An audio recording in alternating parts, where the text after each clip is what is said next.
କେହି ବଳ ଦେଇନାହାନ୍ତି।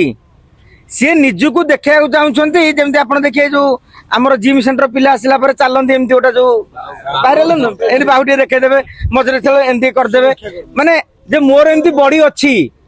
ତେଣୁ ତାଙ୍କୁ କେହି ସୁରକ୍ଷା ଦଉନାହାନ୍ତି। ପ୍ରକାଶ ବେହେରା କାଳେ ବିଜେପି ସିଟ୍ ମାଡି ବସିବେ କି?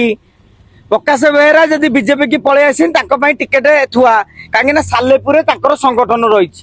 ଇଏ ଦେଖିଲେ ମୋର ଅଖାଗଉଣୀ ନାହିଁ। ସେପଟେ କଟକ ବାରବାଟୀ କଟକ ଗଲାବେଳକୁ ଶୀତମ ଦାସ ଉଣ୍ଡିକି ବସିଛନ୍ତି ଚେର କାଟି ଦେବାକୁ। ଅନେକ ନେତା ବି ବସିଛନ୍ତି। ତେଣୁ ଇଏ ଟିକେ ବାହୁବଳି ଚାଲି କଣ ବେଶୀ ତେଲେଙ୍ଗା ପିକ୍ଚର ଟି ଦେଖିଲେଣି ଆଜିକାଲି। ଆମର ଦେଖିବେ କପି ପେଷ୍ଟ ଫିଲ୍ମ ଚାଲିଥିଲା।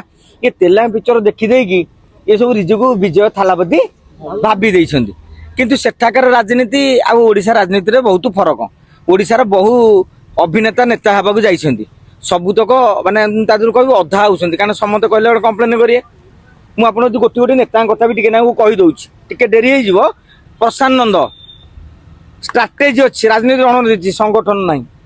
ବେଗୁନିଆରେ ସେଥିପାଇଁ ବିଜେପି ସାଙ୍ଗରେ ଥରେ ଏନସିପି ସାଙ୍ଗରେ କରିକି ତାପରେ ବିଜେଡି କୁ ଯାଇକି ବର୍ତ୍ତମାନ ଘରେ ବସିଛନ୍ତି। ସିଦ୍ଧାନ୍ତ ମହାପାତ୍ର ତାଙ୍କୁ ରାଜନୀତିକୁ ନେଇଥିଲେ ଆଜ୍ଞା ଆମର ସୂର୍ଯ୍ୟ ନାରାୟଣ ପାତ୍ର। ସେତେବେଳେ ହିରୋ ମାନେ ବ୍ରହ୍ମପୁର ଷ୍ଟାଇଲରେ ଟିକେ କଣ କି ସେଠି ସାଉଥ ଓଡିଶା ମାନେ ସଦର୍ଣ୍ଣ ବେଲ୍ଟ ଏବଂ ସେଠି ଟିକେ ଆନ୍ଧ୍ରାର ଲିଙ୍କ ଥାଏ। ତେଣୁ ହିରୋ ମାନଙ୍କର ଗୋଟେ କ୍ରେଜ ଥାଏ। ତେଣୁ ତାଙ୍କର ଗୋଟେ ଭଲ ହସ୍ପିଟାଲ ବି କରିଥିଲେ ନର୍ସିଂ ହୋମ କରିଥିଲେ।